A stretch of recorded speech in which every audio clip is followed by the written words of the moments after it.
কর্ম এবং ফল। মানুষের স্বভাব হলো এটাই যে তিনি নিজের প্রত্যেক পরিশ্রমের প্রতিফল প্রার্থনা করেন। বেশিরভাগ সময় এই ফলাফলের চিন্তা করতে করতে, কল্পনা করতে করতে উনি কর্ম করতে থাকেন যে আমি এই কাজটা করলে এই ফল পাবো। সেই সব কল্পনা করতে থাকেন যা না তার হাতে আছে, না আছে অধিকার আর না আছে নিয়ন্ত্রণ। উনি শুধু নিজের কর্ম করতে পারেন। উনি কি ফল পাবেন তা তার হাতে কখনোই নেই। তাই আপনিও শুধুমাত্র কর্ম করতে থাকুন, ফলের চিন্তা করবেন না। মনে রাখবেন, শিকড় এবং শাখা যেভাবে একে অপরের সাথে জড়িয়ে, সেইভাবেই একে অপরের সাথে জড়িয়ে কর্ম এবং ফল। যেরকম কর্ম আপনি করবেন সেরকম ফল আপনি অবশ্যই পাবেন। তাই এই ফলের আশায় কর্মের সময় কখনোই নষ্ট করবেন না, কারণ যে ব্যক্তি সময় নষ্ট করেন, সময় সেই ব্যক্তিকে অবশ্যই নষ্ট করে দেয়। কর্ম করুন নিঃস্বার্থভাবে, ফলের চিন্তা করবেন না, আর আমার সাথে ভালোবেসে বলুন রাধা রাধা। কর্ম এবং ফল। দেখতে গেলে এই সমস্ত ব্রহ্মাণ্ড এই দুইয়ের মাঝেই স্থির হয়ে আছে। মানুষজন কর্ম করেন ভালো ফল লাভের আশায়, আর ভালো ফল লাভের আশায় উনি এটাই ভুলে যান যে উনি যে কর্ম করছেন তা কি করছেন। আমি বলেছিলাম কর্ম করুন ফলের চিন্তা না করে, কিন্তু কি কর্ম করছেন সেই বিষয়ে ভাবাটাও অত্যন্ত আবশ্যক। নয়তো অনেক সময় আমরা এমন কর্ম করে ফেলি যা না চাইতেও বিষে পরিণত হয়, যা হয়েছে দুঃশাসনের সাথে, দুর্যোধনের সাথে, গুরু দ্রোণের সাথে। একজনের মানসিকতা উচিত ছিল না, একজনের বিবেক উচিত ছিল না, আরেকজন যে পক্ষ নির্বাচন করেছিলেন সেই পক্ষ উচিত ছিল না। আর যা কিছু ওনাদের সাথে হলো, আপনার, আমার, আমাদের সকলের সাথে তা হতে পারে। আমি বলেছিলাম কর্ম করুন, ফলের চিন্তা করবেন না, কিন্তু এই কর্মের বিষয়ে বিচার করে দেখাটাও ততটাই আবশ্যক। দেখুন, কর্ম করার উচিত প্রক্রিয়া ফলের চিন্তা না করা, কিন্তু যদি আপনার কর্ম শুভ হয় তাহলে তার ফলও নিয়তি আপনাকেই দেবে। সর্বদা কর্ম করার সময় এটা ভাবুন যে আপনার এই কর্ম এই সংসারকে, এই সমাজকে, আপনার পরিবারকে, আপনার আশেপাশের মানুষজনকে কোন দিশায় নিয়ে যাবে। যদি এটা সবার জন্য মঙ্গলময় হয় তাহলে কর্ম করতে থাকুন। আর হ্যাঁ, নিশ্চিত রূপে ফলের চিন্তা করবেন না। আসুন আমার সাথে ভালোবেসে বলুন রাধা রাধা। বটবৃক্ষের বীজ সর্ষের দানার থেকেও ছোট হয়, কিন্তু যখন তা নিজের রূপ ধারণ করে তখন তা বিশাল বৃক্ষের আকার ধারণ করে, যা সহস্র বছর ধরে বেঁচে থাকে, ছায়া প্রদান করে, পাখিদের আশ্রয় প্রদান করে, আর দেয় পথচারীদের বিশ্রাম করার স্থান। কেন? কারণ সেই ছোট বীজ তা মাটির ভেতরে গিয়ে নিজের খোলস ত্যাগ করে। অন্ধকারে থাকে সে, যতই আলো আসুক না কেন, যতই বর্ষা আসুক না কেন, সব সহ্য করে। আর তারপরে একটা চারা গাছ অঙ্কুরিত হয়, তারপর ধীর গতিতে একটা বিশাল বৃক্ষতে পরিণত হয়। দেখুন, জীবনে কঠিন সময় আসে, এই জন্য নয় যে আপনি হার মেনে নেবেন, এই জন্য আসে যাতে আপনি ভবিষ্যৎ নির্মাণের জন্য নিজেকে তৈরি করতে পারেন। যদি কঠিন সময়ে আপনি ওই বীজের মতো দৃঢ় হয়ে থাকতে পারেন, তাহলে আপনিও একদিন সেই বিশাল বৃক্ষের মতো নিজের অস্তিত্ব গড়ে তুলতে পারবেন, যা সহস্র বছর পর্যন্ত মনে রাখা হবে। আসুন আমার সাথে ভালোবেসে বলুন রাধা রাধা। এই ব্রহ্মাণ্ড কত বৃহৎ, তাই না? যার সম্মুখে এই পৃথিবীকেও একটা বিন্দুর মতো মনে হয়। আর এই পৃথিবীতে আমরা কে হই, আমাদের আকার কিরকম, আমাদের অস্তিত্বই বা কি? যখন আমরা এভাবে ভাবি তখন মনে হয় আমরা কিছুই নই। তা আমরা যখন কিছুই নই, তাহলে আমরা এত চিন্তা করি কেন? কি ভেবে ভয় পাই? কাকেই বা এত ভয় পাই? কে আমাদের মারতে পারে আর কেই বা আমাদের জন্ম দেবে? আত্মার আসলে না কখনো জন্ম হয় আর না কখনো মৃত্যু। আত্মা শুধুই শরীর বদল করে। আপনি, আমি, আমরা সকলে এই শরীর নয়, আমরা হলাম আত্মা, যা হলো পরম আত্মার পরম অঙ্গ। সেই জন্য মনে রাখবেন, বাইরের কোথাও দেখবেন না, নিজের অন্তরের গভীরে গিয়ে দেখুন, আত্মাকে উপলব্ধি করতে শিখুন। ক্লেশ, ভয়, চিন্তা, এই সব কিছুর থেকে নিজেকে দূরে রাখুন, তাহলেই উপলব্ধি করতে পারবেন পরমাত্মা কে। তাহলে আসুন আমার সাথে ভালোবেসে বলুন, রাধা রাধা। পরিবর্তন এই সংসারের শাশ্বত নিয়ম। কোন রাজা নেই যিনি চিরকাল রাজা থাকেন, কোন ধনী ব্যক্তি নেই যিনি চিরকাল ধনী থাকবেন। এই সংসারে সূর্যের স্থান নেওয়ার জন্য চন্দ্রিমার আগমন ঘটে। কোন স্থান যাকে পতিত বলা হয়েছিল সেখানে মহল তৈরি হয়েছে, কোন স্থান যাকে আজ মলিন বলা হয়েছে কাল সেখানে মন্দিরও স্থাপন হতে পারে। কোন ঋতু চিরকালের জন্য থাকে না, কখনো সময় চিরকাল একরকম থাকে না। আজ যে আপনার কাছে রয়েছে কাল অন্য কারোর ছিল, আজ যে আপনার কাছে রয়েছে কাল তা অন্য কারোর কাছে চলে যাবে। আপনার সাথে কিছু থাকলে তা হলো আপনার কর্ম, কিন্তু সেই কর্মের পরিণামও আপনার নয়। আপনি শুধু কর্ম করুন, বাকি সবকিছুই পরিবর্তনশীল। কিন্তু সেই পরিবর্তনকে দেখে ভয় পাওয়ার প্রয়োজন নেই, তাকে স্বাগত জানান। যদি আপনি হাসি মুখে সেই পরিবর্তনকে স্বাগত জানান, তাহলে এই পরিবর্তনও হাসি মুখে আপনার সাথে থাকবে। আসুন আমার সাথে ভালোবেসে বলুন, রাধা রাধা। সঞ্চয়। মানুষের যখন থেকে বোধ বুদ্ধি হয় সঞ্চয় করতে আরম্ভ করে দেন। সঞ্চয় করতে থাকেন ভোজনের, সঞ্চয় অর্থের, সঞ্চয় শক্তির। নিজের জন্য করেন, নিজের পরিবারের জন্য করেন, নিজের স্ত্রীর জন্য করেন, সন্তানের জন্য করেন, সন্তানের সন্তানের জন্যও সঞ্চয় করেন। সঞ্চয় করার জন্য ওনার কাছে অনেক কারণ রয়েছে, কারণ উনি এটা ভাবেন যে এই সঞ্চিত শক্তির জন্য কেউ ওনার কোনো ক্ষতি করতে পারবে না। মানুষ ভুলে যান একটা গুরুত্বপূর্ণ কথা, এই সত্য, উনি এই সংসারে খালি হাতেই এসেছিলেন, আর এখান থেকে ওনাকে খালি হাতেই যেতে হবে। যা এখানকার তা এখানেই থেকে যাবে। আর যদি কিছু ওনার সাথে যায় তা হলো ওনার কর্ম, আর কিচ্ছু নয়।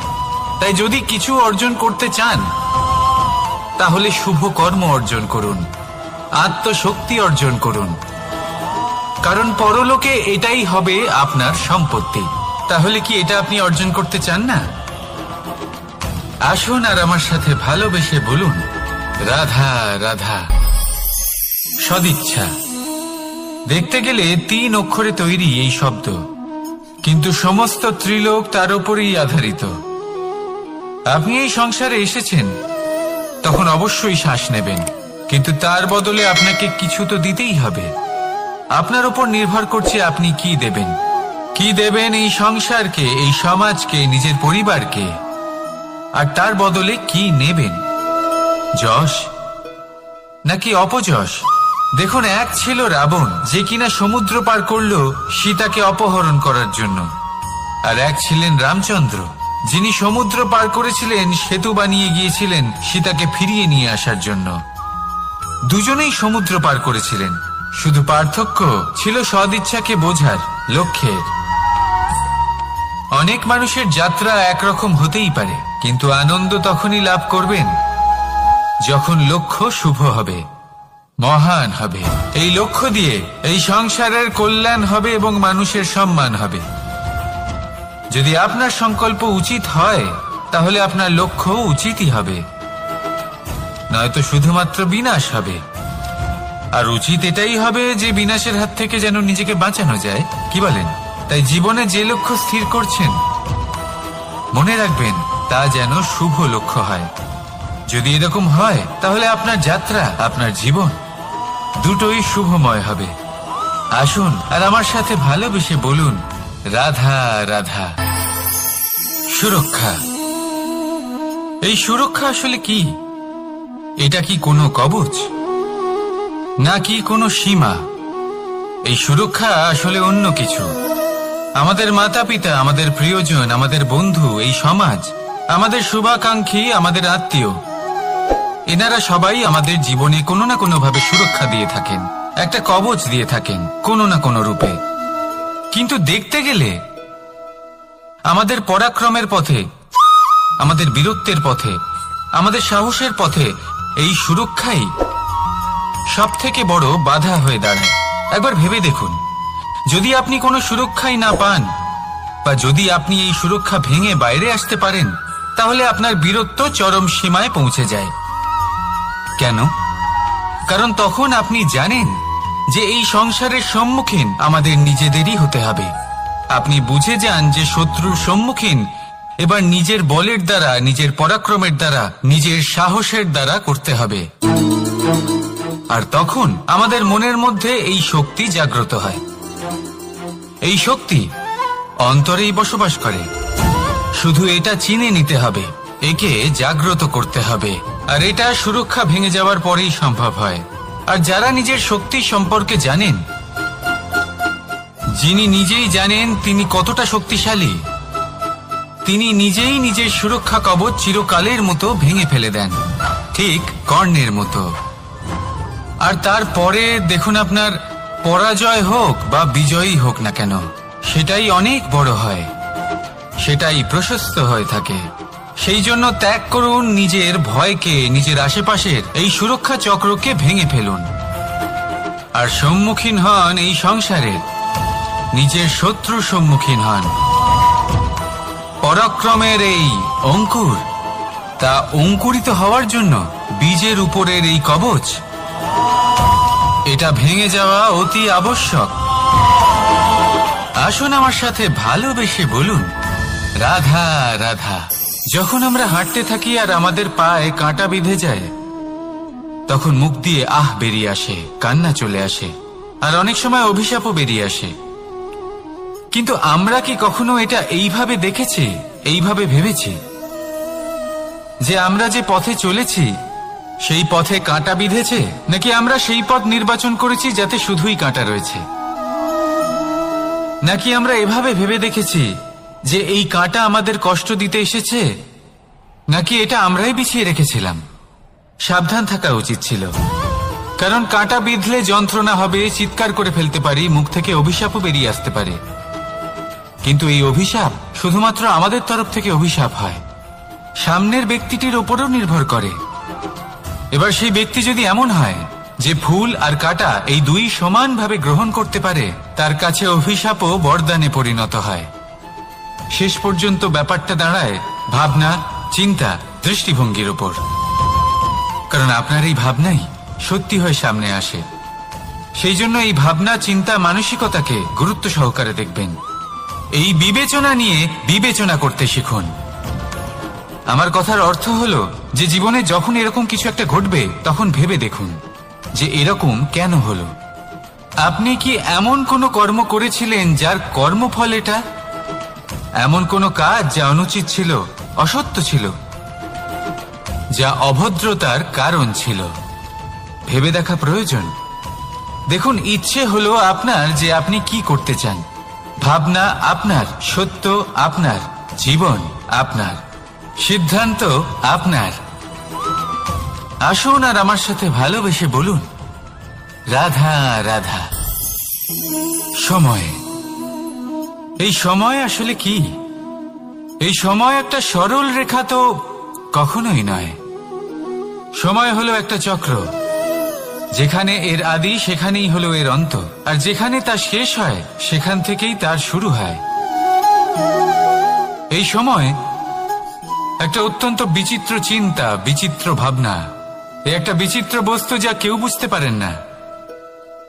এই সময়ের লীলা, এর কোনো প্রমাণ নেই, কোনো জ্ঞান নেই, কোনো পরিমাপ নেই।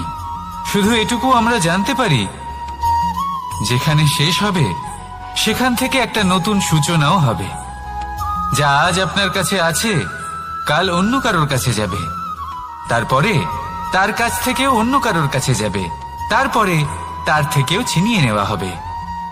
এই নিয়তির একজনের কাছ থেকে অন্যজনের কাছে আদান প্রদানের এই সময় হলো আপনার সময়। এই সময়ের সদ্ব্যবহার করুন, এই সময়কে বাঁচুন। আপনাকে শুধু এটাই সুনিশ্চিত করতে হবে যে আপনি কোন পক্ষে আছেন।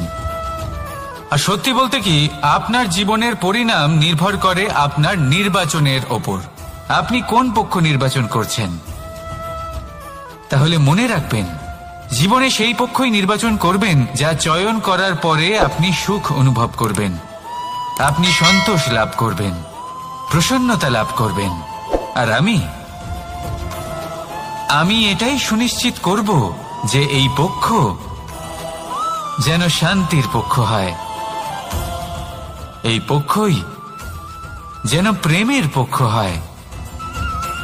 তাহলে চিন্তা করবেন না, আর আসুন আমার সাথে ভালোবেসে বলুন, রাধা রাধা। দৃষ্টি আর দৃষ্টিভঙ্গি, এই সমগ্র লীলা হলো এই দুইয়ের। বিচিত্র হতে পারে, কিন্তু এটাই সত্যি। এবার আপনাকে একটা উদাহরণ দিয়ে বোঝাই।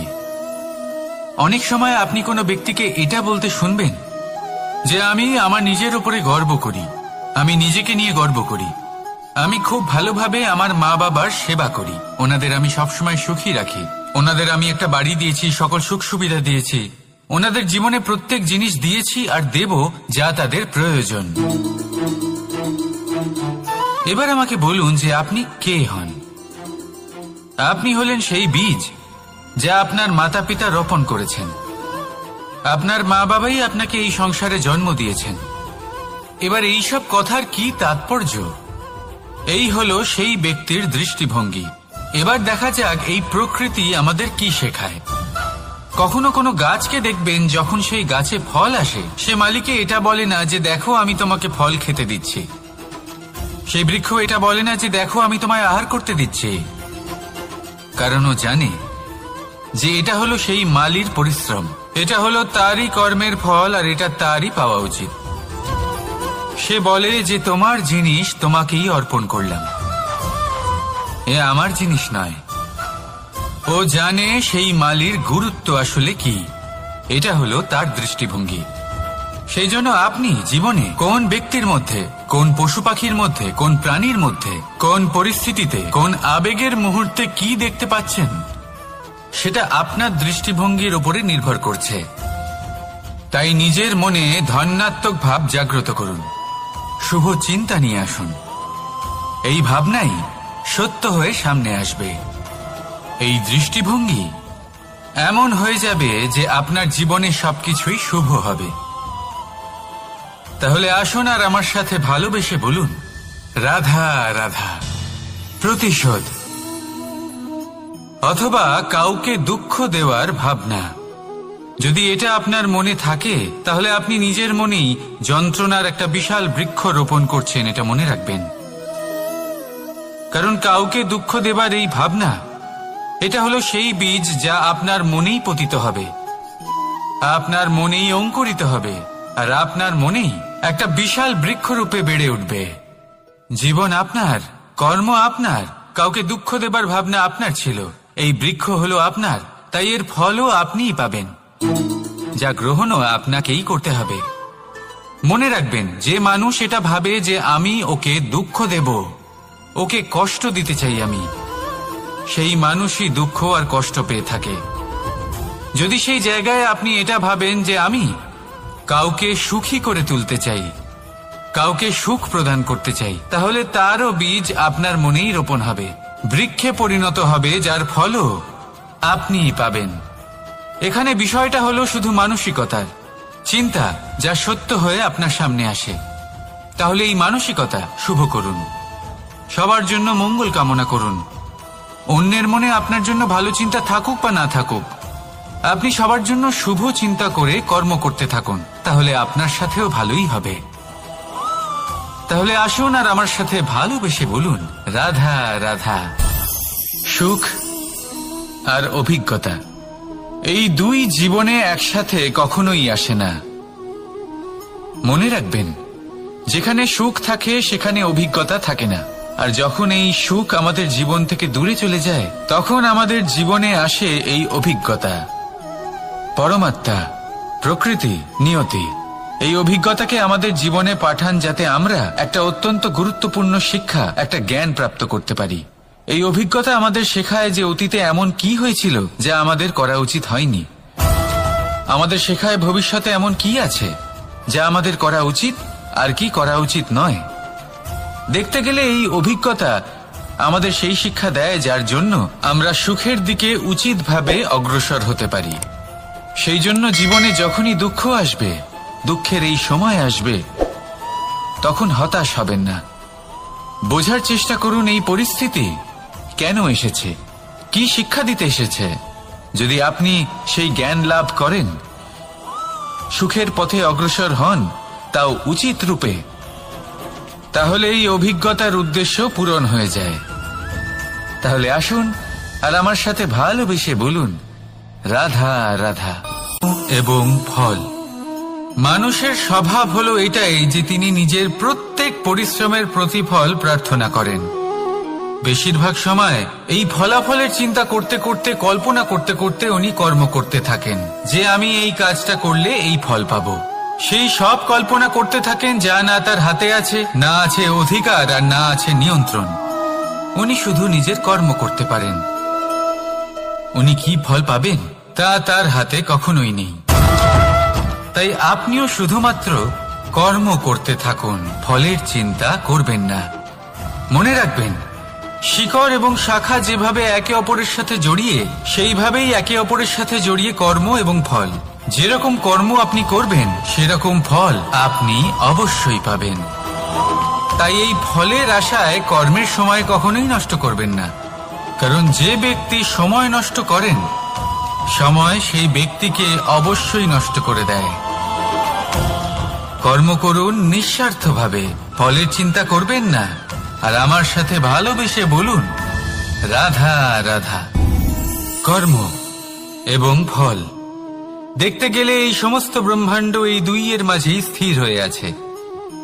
মানুষজন কর্ম করেন ভালো ফল লাভের আশায়, আর ভালো ফল লাভের আশায় উনি এটাই ভুলে যান যে উনি যে কর্ম করছেন তা কি করছেন। আমি বলেছিলাম কর্ম করুন ফলের চিন্তা না করে, কিন্তু কি কর্ম করছেন সেই বিষয়ে ভাবাটাও অত্যন্ত আবশ্যক। নয়তো অনেক সময় আমরা এমন কর্ম করে ফেলি যা না চাইতেও বিষে পরিণত হয়, যা হয়েছে দুঃশাসনের সাথে, দুর্যোধনের সাথে, গুরু দ্রোণের সাথে। একজনের মানসিকতা উচিত ছিল না, একজনের বিবেক উচিত ছিল না, আরেকজন যে পক্ষ নির্বাচন করেছিলেন সেই পক্ষ উচিত ছিল না। আর যা কিছু ওনাদের সাথে হলো, আপনার, আমার, আমাদের সকলের সাথে তা হতে পারে। আমি বলেছিলাম কর্ম করুন, ফলের চিন্তা করবেন না, কিন্তু এই কর্মের বিষয়ে বিচার করে দেখাটাও ততটাই আবশ্যক। দেখুন, কর্ম করার উচিত প্রক্রিয়া ফলের চিন্তা না করা, কিন্তু যদি আপনার কর্ম শুভ হয়, তাহলে তার ফল ও নিয়তি আপনাকেই দেবে। সর্বদা কর্ম করার সময় এটা ভাবুন যে আপনার এই কর্ম এই সংসারকে, এই সমাজকে, আপনার পরিবারকে, আপনার আশেপাশের মানুষজনকে কোন দিশায় নিয়ে যাবে। যদি এটা সবার জন্য মঙ্গলময় হয়, তাহলে কর্ম করতে থাকুন। আর হ্যাঁ, নিশ্চিত রূপে ফলের চিন্তা করবেন না। আসুন আমার সাথে ভালোবেসে বলুন, রাধা রাধা। বটবৃক্ষের বীজ সর্ষের দানার থেকেও ছোট হয়, কিন্তু যখন তা নিজের রূপ ধারণ করে, তখন তা বিশাল বৃক্ষের আকার ধারণ করে, যা সহস্র বছর ধরে বেঁচে থাকে, ছায়া প্রদান করে, পাখিদের আশ্রয় প্রদান করে, আর দেয় পথচারীদের বিশ্রাম করার স্থান। কেন? কারণ সেই ছোট বীজ তা মাটির ভেতরে গিয়ে নিজের খোলস ত্যাগ করে। অন্ধকারে থাকে সে, যতই আলো আসুক না কেন, যতই বর্ষা আসুক না কেন, সব সহ্য করে। আর তারপরে একটা চারা গাছ অঙ্কুরিত হয়, তারপর ধীর গতিতে একটা বিশাল বৃক্ষতে পরিণত হয়। দেখুন, জীবনে কঠিন সময় আসে, এই জন্য নয় যে আপনি হার মেনে নেবেন, এই জন্য আসে যাতে আপনি ভবিষ্যৎ নির্মাণের জন্য নিজেকে তৈরি করতে পারেন। যদি কঠিন সময়ে আপনি ওই বীজের মতো দৃঢ় হয়ে থাকতে পারেন, তাহলে আপনিও একদিন সেই বিশাল বৃক্ষের মতো নিজের অস্তিত্ব গড়ে তুলতে পারবেন, যা সহস্র বছর পর্যন্ত মনে রাখা হবে। আসুন আমার সাথে ভালোবেসে বলুন, রাধা রাধা। এই ব্রহ্মাণ্ড কত বৃহৎ, তাই না? যার সম্মুখে এই পৃথিবীকেও একটা বিন্দুর মতো মনে হয়। আর এই পৃথিবীতে আমরা কে হই, আমাদের আকার কিরকম, আমাদের অস্তিত্বই বা কি? যখন আমরা এভাবে ভাবি তখন মনে হয় আমরা কিছুই নই। তা আমরা যখন কিছুই নই তাহলে আমরা এত চিন্তা করি কেন? কি ভেবে ভয় পাই? কাকেই বা এত ভয় পাই? কে আমাদের মারতে পারে আর কেই বা আমাদের জন্ম দেবে? আত্মার আসলে না কখনো জন্ম হয় আর না কখনো মৃত্যু। আত্মা শুধুই শরীর বদল করে। আপনি, আমি, আমরা সকলে এই শরীর নয়, আমরা হলাম আত্মা, যা হলো পরম আত্মার পরম অঙ্গ। সেই জন্য মনে রাখবেন, বাইরের কোথাও দেখবেন না, নিজের অন্তরের গভীরে গিয়ে দেখুন, আত্মাকে উপলব্ধি করতে শিখুন। ক্লেশ, ভয়, চিন্তা, এই সব কিছুর থেকে নিজেকে দূরে রাখুন, তাহলেই উপলব্ধি করতে পারবেন পরমাত্মা কে। তাহলে আসুন আমার সাথে ভালোবেসে বলুন, রাধা রাধা। পরিবর্তন এই সংসারের শাশ্বত নিয়ম। কোন রাজা নেই যিনি চিরকাল রাজা থাকেন, কোন ধনী ব্যক্তি নেই যিনি চিরকাল ধনী থাকবেন। এই সংসারে সূর্যের স্থান নেওয়ার জন্য চন্দ্রিমার আগমন ঘটে। কোন স্থান যাকে পতিত বলা হয়েছিল সেখানে মহল তৈরি হয়েছে। কোন স্থান যাকে আজ মলিন বলা হয়েছে কাল সেখানে মন্দিরও স্থাপন হতে পারে। কোন ঋতু চিরকালের জন্য থাকে না, কখনো সময় চিরকাল একরকম থাকে না। আজ যে আপনার কাছে রয়েছে কাল অন্য কারোর ছিল। আজ যে আপনার কাছে রয়েছে কাল তা অন্য কারোর কাছে চলে যাবে। আপনার সাথে কিছু থাকলে তা হলো আপনার কর্ম, কিন্তু সেই কর্মের পরিণামও আপনার নয়। আপনি শুধু কর্ম করুন, বাকি সবকিছুই পরিবর্তনশীল। কিন্তু সেই পরিবর্তনকে দেখে ভয় পাওয়ার প্রয়োজন নেই, তাকে স্বাগত জানান। যদি আপনি হাসি মুখে সেই পরিবর্তনকে স্বাগত জানান, তাহলে এই পরিবর্তনও হাসি মুখে আপনার সাথে থাকবে। আসুন আমার সাথে ভালোবেসে বলুন, রাধা রাধা। সঞ্চয়। মানুষের যখন থেকে বোধ বুদ্ধি হয় সঞ্চয় করতে আরম্ভ করে দেন। সঞ্চয় করতে থাকেন ভোজনের, সঞ্চয় অর্থের, সঞ্চয় শক্তির। নিজের জন্য করেন, নিজের পরিবারের জন্য করেন, নিজের স্ত্রীর জন্য করেন, সন্তানের জন্য করেন, সন্তানের সন্তানের জন্য সঞ্চয় করেন। সঞ্চয় করার জন্য ওনার কাছে অনেক কারণ রয়েছে, কারণ উনি এটা ভাবেন যে এই সঞ্চিত শক্তির জন্য কেউ ওনার কোনো ক্ষতি করতে পারবে না। মানুষ ভুলে যান একটা গুরুত্বপূর্ণ কথা, এই সত্য, উনি এই সংসারে খালি হাতেই এসেছিলেন আর এখান থেকে ওনাকে খালি হাতেই যেতে হবে। যা এখানকার তা এখানেই থেকে যাবে। আর যদি কিছু ওনার সাথে যায় তা হলো ওনার কর্ম, আর কিচ্ছু নয়।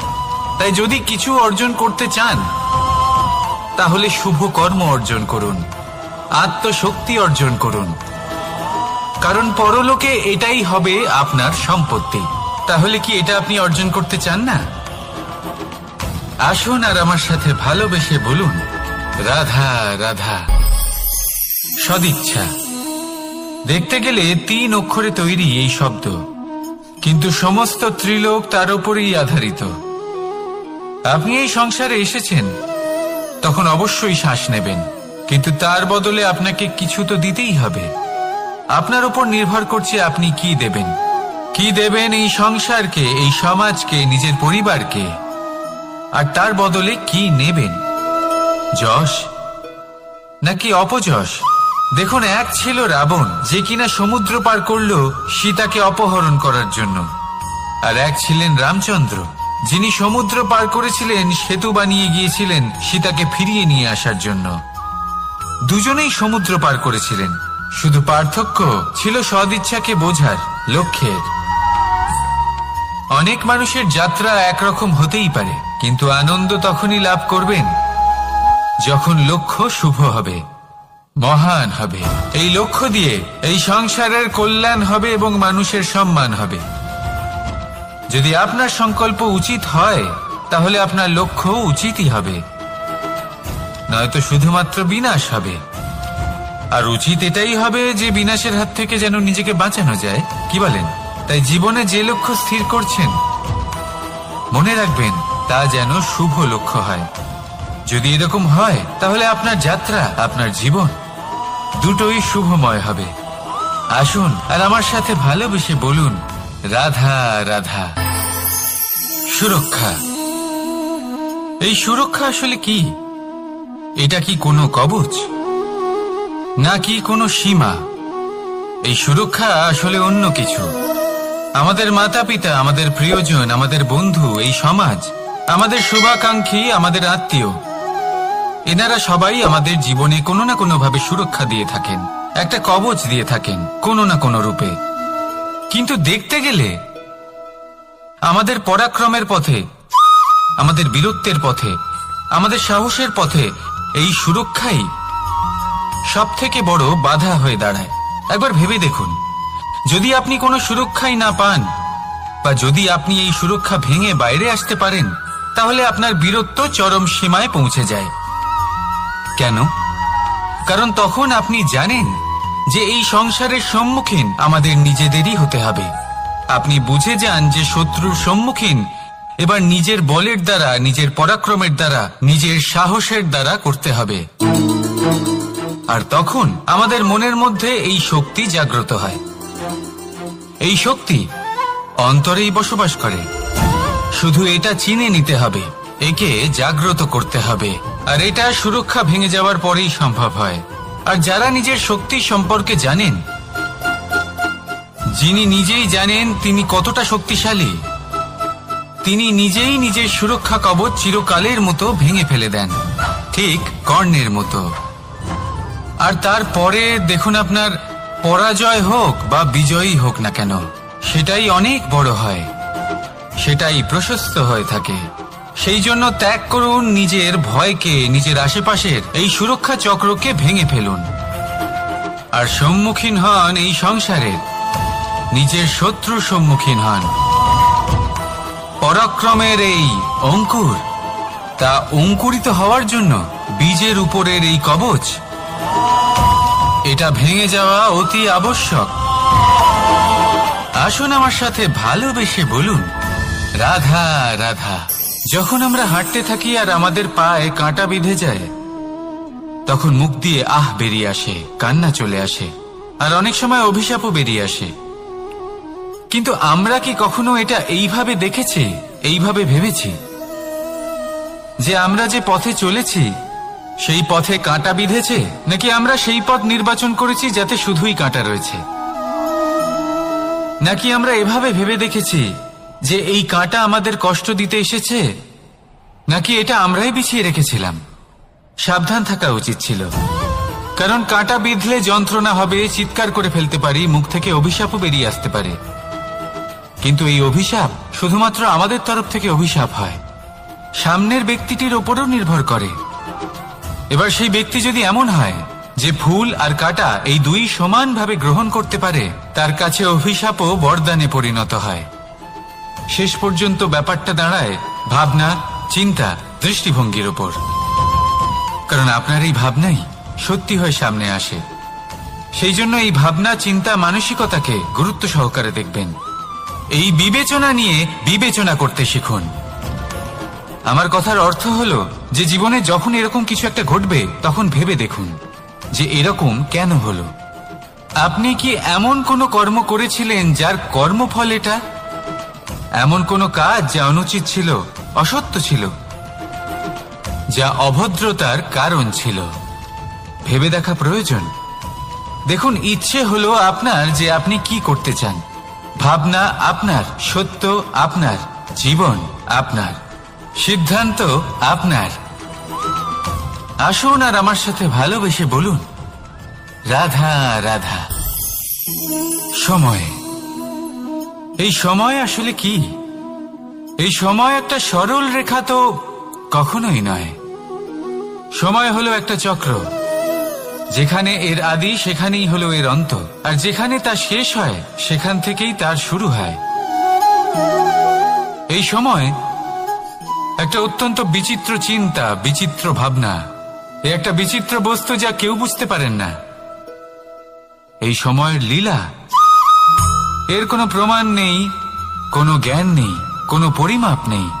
শুধু এটুকু আমরা জানতে পারি, যেখানে শেষ হবে সেখান থেকে একটা নতুন সূচনাও হবে। যা আজ আপনার কাছে আছে কাল অন্য কারোর কাছে যাবে, তারপরে তার কাছ থেকেও অন্য কারোর কাছে যাবে, তারপরে তার থেকেও ছিনিয়ে নেওয়া হবে। এই নিয়তির একজনের কাছ থেকে অন্যজনের কাছে আদান প্রদানের এই সময় হলো আপনার সময়।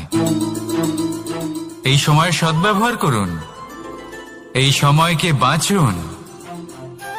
আপনাকে শুধু এটাই সুনিশ্চিত করতে হবে যে আপনি কোন পক্ষে আছেন। আর সত্যি বলতে কি, আপনার জীবনের পরিণাম নির্ভর করে আপনার নির্বাচনের ওপর। আপনি কোন পক্ষ নির্বাচন করছেন। তাহলে মনে রাখবেন, জীবনে সেই পক্ষই নির্বাচন করবেন যা চয়ন করার পরে আপনি সুখ অনুভব করবেন, আপনি সন্তোষ লাভ করবেন, প্রসন্নতা লাভ করবেন। আর আমি এটাই সুনিশ্চিত করব যে এই পক্ষ যেন শান্তির পক্ষ হয়, এই পক্ষই যেন প্রেমের পক্ষ হয়।